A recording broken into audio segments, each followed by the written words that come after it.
ప్రతి ఇంట ఆ వరమహాలక్ష్మీదేవి అమ్మవారి యొక్క అనుగ్రహం అందరూ పొందాలని, సుభిక్షంగా ఉండాలని, ఆయుర ఆరోగ్యాలతో అష్టైశ్వర్యాలతో తొలతూగాలని మనస్ఫూర్తిగా కోరుకుంటూ వరలక్ష్మి వ్రతం శుభాకాంక్షలు. మనలో చాలామంది కూడా ఆ వరమహాలక్ష్మీదేవి అమ్మవారి పూజను చేసేటప్పుడు అమ్మవారి పూజా విధానంలో కలశం పెట్టలేని వాళ్ళు, అలాగే జాబ్ చేసేవాళ్ళు తోరాలు కట్టుకోవచ్చునా లేదా, అలాగే వరమహాలక్ష్మీదేవి అమ్మవారి పూజా విధానంలో అమ్మవారి యొక్క కథను చదవాలా లేదా అంటూ సింపుల్గా వరమహాలక్ష్మీదేవి పూజ ఎలా చేసుకోవాలి, పాటించవలసిన నియమాలేమిటి, చేయవలసిన పనులేమిటి, చేయకూడని పనులేమిటి, పూర్తి వివరంగా మనం ఈరోజు పూజా విధానంలో తెలుసుకునే ప్రయత్నం చేద్దామండి. పూజా విధానం ఎక్కడ స్కిప్ చేయకుండా చివరి వరకు చూడడానికి ప్రయత్నించండి. అందరికీ నమస్కారం అండి. అందరూ ఎలా ఉన్నారు? బాగున్నారా? నేను బాగున్నాను. మీరు ఇంకా బాగుండాలని మనస్ఫూర్తిగా కోరుకుంటున్నాను. స్త్రీలు ఎన్ని పూజలు చేసినా సరే కుటుంబ క్షేమం కోసమే పూజలు చేస్తూ ఉంటారు. అంటే ఇంటి యజమాని ఆయుర ఆరోగ్యాలతో ఉండాలని, అలాగే స్త్రీలు 5వ తనం నిలిచి ఉండాలని మనస్ఫూర్తిగా కోరుకుంటూ పూజా వ్రతాలు చేస్తూ ఉంటాం. అందులో భాగంగా వరమహాలక్ష్మీదేవి పూజను ఈ శ్రావణ మాసంలో పౌర్ణమికి ముందు వచ్చే శుక్రవారం వేళ వరలక్ష్మి వ్రతాన్ని అందరూ ఆచరించవచ్చు. ఆ వరమహాలక్ష్మీదేవిని పూజించడానికి ఎటువంటి ఆచారము అవసరం లేదండి. కానీ పెళ్ళైన ప్రతి స్త్రీ కూడా అత్తగారు చేసేటటువంటి పూజా విధానాన్ని ఆచరిస్తూ పూజను చేయవలసి ఉంటుంది. కాబట్టి అత్తగారింట్లో కలశం గనక పూజా విధానం పెట్టలేనప్పటికీ మీరు తర్వాత వచ్చేటటువంటి కోడళ్ళు అందరూ కూడా మరి పూజలో కలశం పెట్టకూడదు అనే ఒక ఆచారంతో కలశం అనేది పెట్టుకోరండి. కానీ ఎవరైనా సరే కలశం అనేది పెట్టుకోవచ్చు. లేదండి మా అత్తగారు వాళ్ళు పెట్టుకోలేదు కాబట్టి మేము పెట్టుకోము, అందుకని మీరు సులువుగా పూజ అనేది ఎలా చేసుకోవాలో చెప్పండి అనుకునే ప్రతి ఒక్కరికి కూడా ఈ పూజా విధానం చాలా చక్కగా ఉపయోగపడుతుంది. శ్రావణ మాసానికి ఆ పేరు ఎలా వచ్చిందో తెలుసా? చంద్రుడు పౌర్ణమి వేళ శ్రవణ నక్షత్రం సంచరించడం వలన ఆ మాసానికి శ్రావణ మాసం అనే పేరు వచ్చింది. శ్రవణ నక్షత్రం స్వామివారి నక్షత్రం కాబట్టి పూజా విధానంలో అమ్మవారితో పాటుగా స్వామివారిని కూడా పూజలో పెట్టి పూజించడం వలన అమ్మవారు ఎంతో సంతోషిస్తారండి. కాబట్టి మీ దగ్గర స్వామివారి యొక్క విగ్రహాలు ఉంటే పూజలో పెట్టుకోండి. చాలా అంటే చాలా మంచిది. ఈ సంవత్సరం మా అత్తయ్య గారు మావయ్య గారు పెద్ద తిరుపతి వెళ్ళారండి. వచ్చేటప్పుడు స్వామివారి యొక్క విగ్రహాన్ని తీసుకొచ్చారు. స్వామివారి పాదాల దగ్గర నుంచి స్వామివారి యొక్క ముఖార విందం వరకు ఎంత అందంగా ఉన్నారనండి. నాకు చాలా బాగా నచ్చింది. నాకు తీసుకొచ్చి ఇచ్చారన్నమాట. చాలా అంటే చాలా సంతోషం అనిపించింది. అలాగే అమ్మవారి యొక్క విగ్రహాన్ని నేను ముందుగానే మీషోలో అయితే బుక్ చేశాను. కానీ స్వామి అమ్మవారిని ఇలా పూజలో పెట్టి పూజ చేస్తాను అస్సలు అనుకోలేదండి. చాలా అంటే చాలా సంతోషంగా అనిపించింది. అమ్మవారి విగ్రహంతో పాటుగా స్వామివారి యొక్క విగ్రహం కూడా ఇంటికి రావడం చాలా సంతోషంగా ఉంది. ఇక స్వామి అమ్మవారి విగ్రహాలు అయితే ఇలా పూజలో పెట్టుకుంటున్నాను. కాబట్టి మీ దగ్గర విగ్రహాలు ఉంటే పూజలో పెట్టుకోండి, లేదా అమ్మవారి యొక్క పటానికి పూజ అనేది చేయవచ్చు. వరాలు జల్లు కురిపించే ఆ వరమహాలక్ష్మీదేవి అమ్మవారి పూజా విధానంలో ముందుగానే కొన్ని పనులు అయితే చేయవలసి ఉంటుందండి. అంటే ఇంటిని శుచిగా శుభ్రతగా ఉంచుకోవటం, ఇంటి ముందు ముగ్గులు వేయటం, అలాగే ద్వారబంధానికి నిండుగా పసుపు రాసి బొట్లు పెట్టి వరిపిండితో ముగ్గులను వేయటం, అలాగే ఇంటి ప్రధాన కుమారి సింహద్వారానికి మామిడి ఆకులతో తోరణాలు కట్టడం, ఇవన్నీ కూడా అమ్మవారికి ఇంట్లోకి ఆహ్వానం పలకడానికి చేసేటటువంటి శుభసూచకాలన్నమాట. కాబట్టి ఇటువంటి పనులు అయితే తప్పనిసరిగా చేయవలసి ఉంటుందండి. ఎందుకో తెలియదండి, అన్నీ కూడా అలా కలిసి వస్తూ ఉంటాయి ఒక్కొక్కసారి. నేను షాపింగ్ వెళ్ళినప్పుడు స్వామివారి నామం ఎందుకో కొన్నానండి. ఇలా కొన్ని వెంటనే స్వామివారి యొక్క విగ్రహం వచ్చింది, అమ్మవారి విగ్రహం కూడా వచ్చింది. నాకు చాలా అంటే చాలా సంతోషం అనిపిస్తుంది. ఈ విషయాన్ని మీ అందరూ షేర్ చేసుకుందాం అనుకుంటున్నాను. ఇంతలో అత్తయ్య గారు ఇలా విరజాజి పువ్వులైతే మాలగా కట్టారండి. ఇక స్వామివారికి అలంకరణ చేస్తాను. ఇంకా మిగతా పూలు కట్టిన తర్వాత అమ్మవారికి కూడా అలంకరణ చేస్తాను. నా దగ్గర ఎన్నో సంవత్సరాలుగా స్వామి అమ్మవారి విగ్రహాలు అయితే ఉన్నాయి. అందులో స్వామివారి విగ్రహం కూడా పెద్ద తిరుపతి నుంచే తీసుకొచ్చామండి.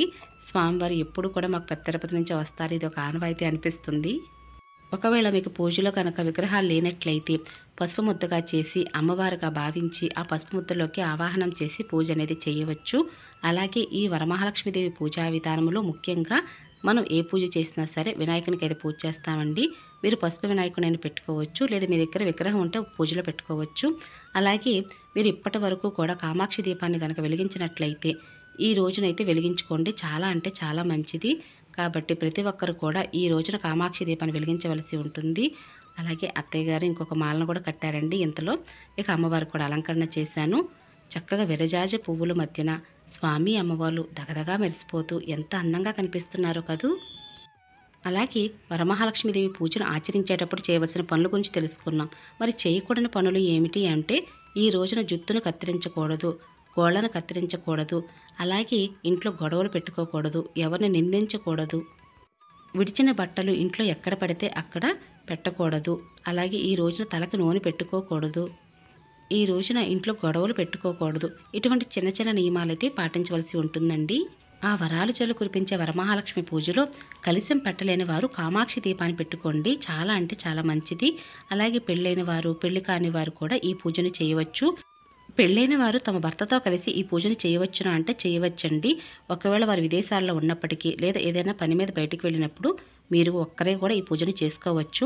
వారు ఉన్నట్లుగా మీ భుజం మీద ఇలా కండువా వేసుకొని, అంటే టవల్ కానీ లేదంటే షర్ట్ కానీ వేసుకొని పక్కనే పెట్టుకొని పూజ అయితే చేయవచ్చు.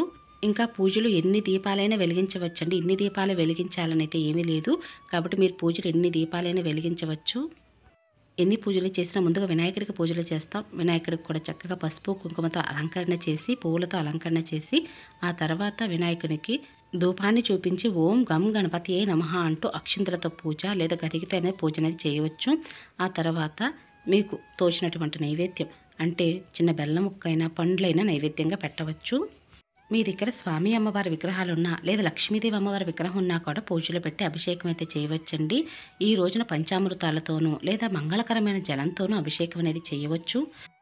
పూజలు చేసేటప్పుడు మాత్రం భక్తి శ్రద్ధలతో పూజ అయితే చేయవలసి ఉంటుంది. మనసును నిలకడగా ఉంచుకొని ఎటువంటి ఆలోచన లేకుండా స్వామి అమ్మవార్ల మీదే మనసు పెట్టి పూజ అయితే చేయవలసి ఉంటుంది. ఇలా చేయటం వల్ల ఆ పూజకు పూర్తి ఫలితం అనేది దక్కుతుంది. మీకు వచ్చినటువంటి స్తోత్రాలతోటి స్వామి అమ్మవార్లని చక్కగా నమస్కరించుకొని పూజ అయితే చేయవచ్చు.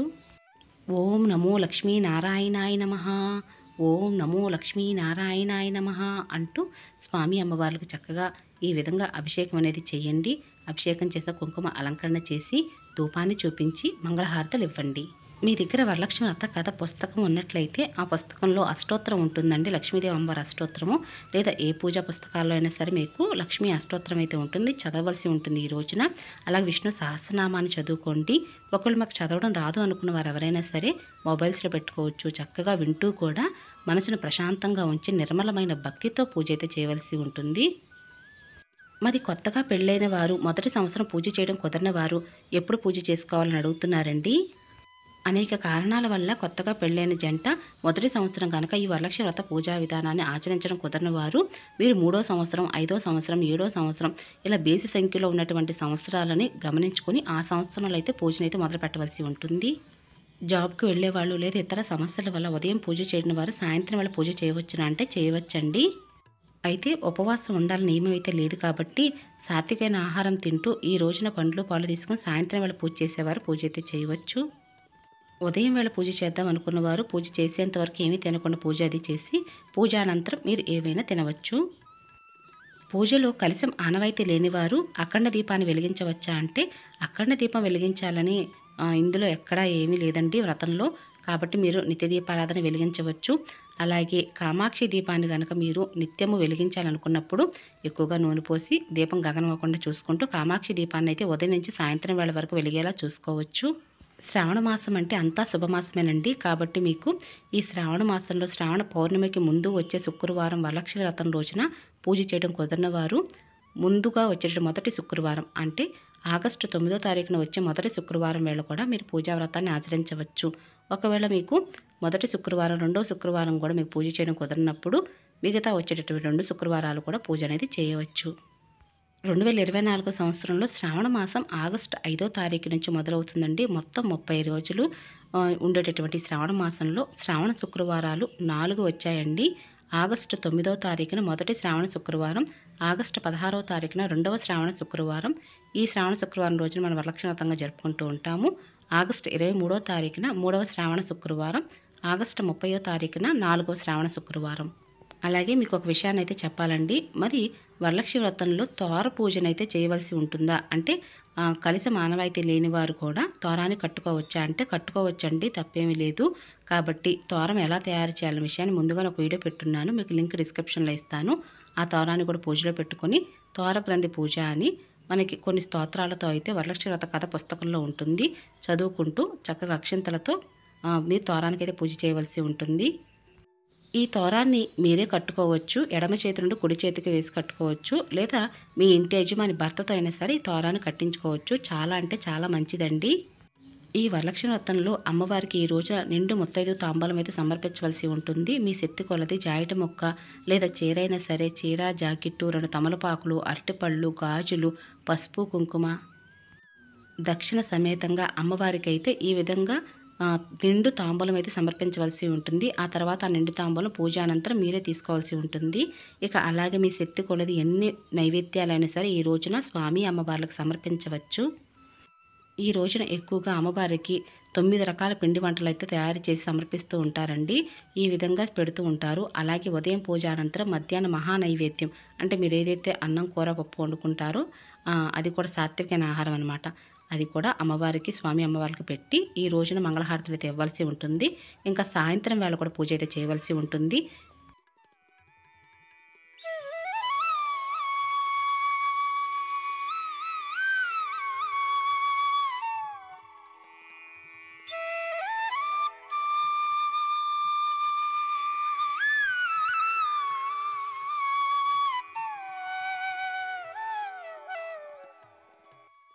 ఇలా సింపుల్గా ఎవరైనా సరే వరలక్ష్మి వ్రతాన్ని ఆచరించవచ్చు. కలశం ఆనవాయితీ లేనివారు, జాబ్కి వెళ్ళేవాళ్ళు వీరందరూ కూడా సింపుల్గా ఈ విధంగా పూజనైతే ఆచరించవచ్చు.